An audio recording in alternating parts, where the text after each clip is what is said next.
Subscribe कीजिए star tube channel को और दबाइए बेल आइकन को।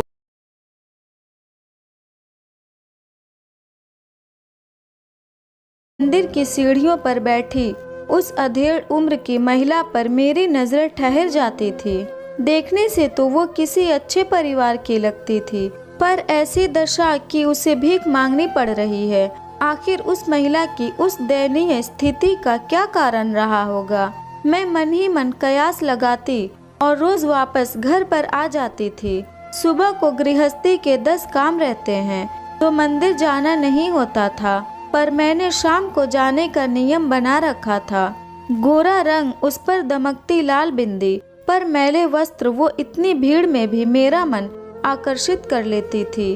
आज बच्चे भी जन्मदिन की पार्टी में गए थे और पति भी देर से ऑफिस में ही खाना खाकर आने वाले थे, तो मैंने भी 2 लोगों का खाना पैक किया और मंदिर चल दी। ईश्वर के दर्शन के बाद मैं नीचे सीढ़ियां उतरी और उस महिला को वहां मंदिर के पास ही बने विशाल बरगद के पेड़ के नीचे चलने की ओर इशारा किया।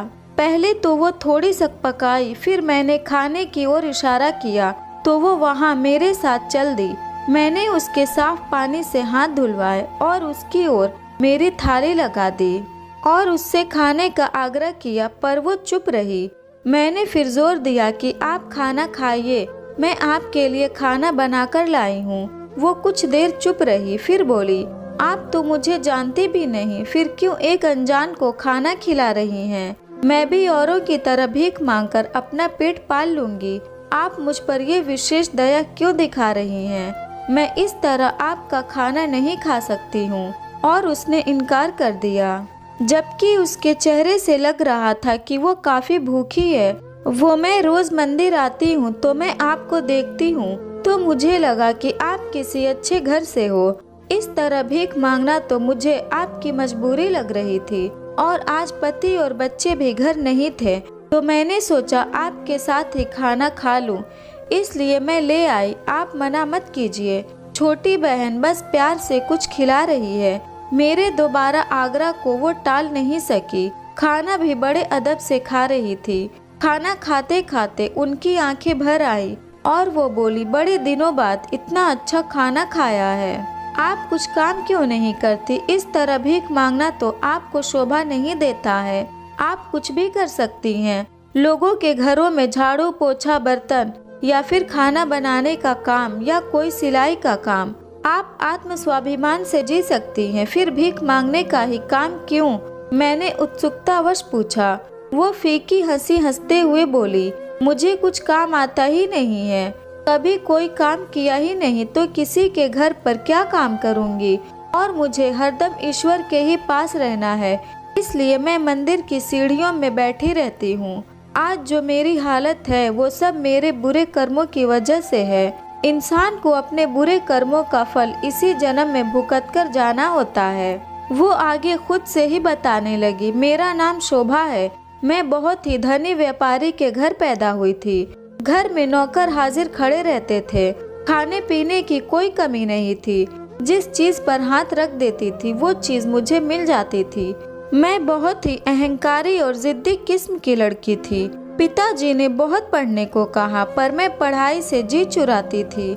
जैसे तैसे करके मैंने पढ़ाई पूरी की और पिताजी ने मेरी शादी तय कर दी। मेरी शादी मुझसे भी धनी परिवार में हुई थी। कपड़े गहनों की कोई कमी नहीं थी। परिवार में सास ससुर जेठ जेठानी थे। जेठानी के कोई औलाद नहीं थी और शादी के बाद मेरी गोद जल्द ही भर गई। मेरी पहली बेटी हुई। परिवार वालों को वारिस की उम्मीद थी, पर सबने मन को समझा लिया कि अभी तो पहली ही संतान है, हो सकता है दूसरी संतान बेटा हो जाए। मैं अपने बच्चे को जेठानी को छूने भी नहीं देती थी और उनका अपमान करती रहती थी। वो बेचारी कुछ ना कहती थी। जेठानी जी तो मुझे छोटी बहन समझ के प्यार करती थी, पर मैं ही अहंकारी थी जो उनका प्यार समझ नहीं पाती थी। दूसरी बार भी मैं गर्भवती हुई। सास ससुर ने गरीबों के लिए भंडारे लगवाए और जगह जगह दान पुण्य किए ताकि सबका आशीर्वाद मिले और मैं बेटे को जन्म दूं, पर इस बार भी मुझे बेटी ही हुई। अब परिवार वालों का रवैया बदलने लगा, पर मैंने उम्मीद नहीं छोड़ी। तीसरी बार भी जब मैं गर्भवती हुई तो इस बार आखिरी उम्मीद थी कि बेटा ही होगा, क्योंकि मेरा शरीर कमजोर हो गया था और डॉक्टर ने आगे बच्चा करने से मना कर दिया था। तीसरी बेटी के होने पर मैं बहुत ही रोई और उसे दूध पिलाने से भी इनकार कर दिया। पर कब तक, आखिर माँ का मन पिघला और मैं उसे भी प्यार से पालने लगी। इतना पैसा और बड़ा व्यापार जिसे संभालने के लिए कोई वारिस नहीं था। सभी ससुराल वाले चिंता करने लगे। एक दिन अचानक सुबह जेठानी जी का मन घबराया। परिवार वाले तुरंत अस्पताल ले गए तो पता चला कि वो पेट से हैं, माँ बनने वाली हैं। ये सुनते ही मेरे पैरों से जमीन सरक गई। मैं बिल्कुल खुश नहीं थी। जो पूजा पाठ हवन बेटा होने के लिए मेरे लिए करवाए थे, उनका फल उनको मिलने वाला था। मुझे लगा अगर इनको बेटा हो गया तो परिवार में मेरी इज्जत कम हो जाएगी। अब उनका होने वाला बच्चा मेरी आंखों में चुभने लगा। परिवार वाले उनका लाड चाव से करते और मैं मन ही मन जल भुनकर रह जाती थी। मैं बस अब उनका बुरा सोचने लगी थी। काश इनका पैर फिसल जाए, इनका बच्चा गिर जाए, ये पैदा ही न हो, या पैदा हो तो इन्हें भी बेटी ही हो। मैं मन ही मन उनका बुरा सोचने लगी। उनका खिलता चेहरा मेरी आंखों में खटकता था। परिवार में वैसे भी मेरी इज्जत कम हो गई थी, पर अगर उनको बेटा हो जाता तो मेरी कोई कद्र नहीं होगी। ये सोचकर ही मैं मन ही मन कुढ़ती रहती थी। मैं ईश्वर से रोज प्रार्थना करती कि किसी भी तरह से ये बच्चा इस दुनिया में नहीं आना चाहिए। मैं भूल गई थी कि ईश्वर तो सबका भला ही करते हैं और मैं उनसे बुरे के लिए प्रार्थना कर रही थी तो वो इसे कैसे स्वीकार करते। जैसे जैसे उनकी डिलीवरी के दिन नजदीक आ रहे थे, वैसे वैसे मैं परेशान हो रही थी। एक सुबह अचानक उठी तो पता लगा कि उनको बेटा हो गया है। देर रात दर्द उठा था तो उन्हें अस्पताल ले गए थे। मैं बच्चों को सुला रही थी तो मुझे बताना जरूरी नहीं समझा। मैं उस दिन बहुत रोई, ईश्वर को कोसती रही कि उनको तो एक बार में ही बेटा दे दिया और मुझे एक भी बेटा नहीं दिया। उनका भव्य स्वागत किया गया, सब लोग बधाइयाँ दे रहे थे, पर मेरे सीने पर सांप लौट रहे थे। हर पल मैं उनका बुरा चाह रही थी, इसलिए भी मैं बेचैन रहती थी। मुझे रातों की नींद नहीं आती थी। मैं अपनी बेटियों को भी कोसने लगी थी और उनका ध्यान नहीं रखती थी। हर पल उनका बेटा देखकर कुढ़ती रहती थी। अब मुझे लगने लगा था कि सारी जायदाद पर उनके बेटे का राज होगा, वो अब हम पर हुक्म चलाएंगे। ये विचार कौंधते ही मेरा मन घबरा गया। मेरे मन में पाप जागा जब मेरी तीनों बेटियां स्कूल गई थी और सास भजन कीर्तन में, घर के सारे पुरुष ऑफिस में गए थे।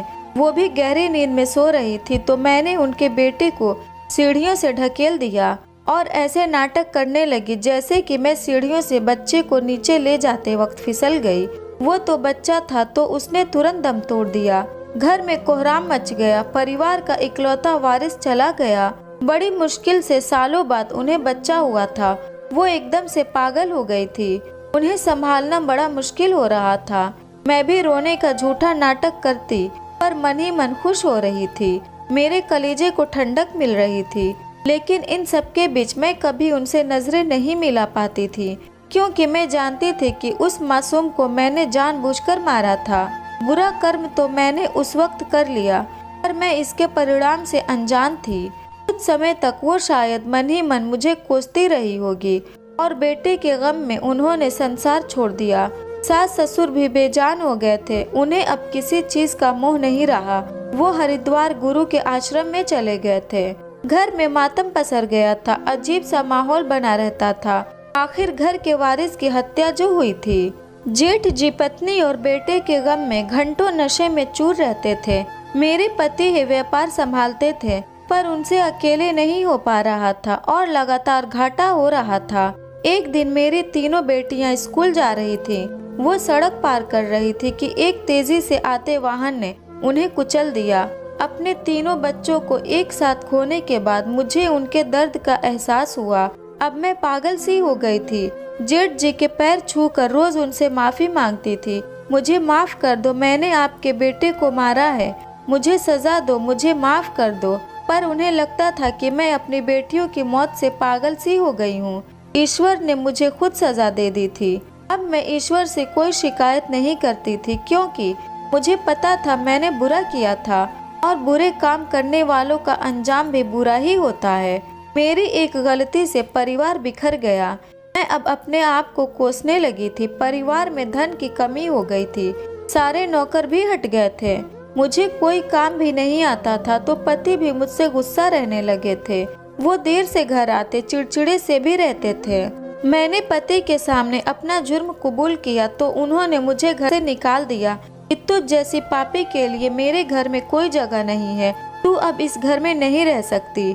मेरे मायके वालों ने भी सहारा नहीं दिया। अब मैं जाती भी तो कहाँ पर जाती। मंदिर की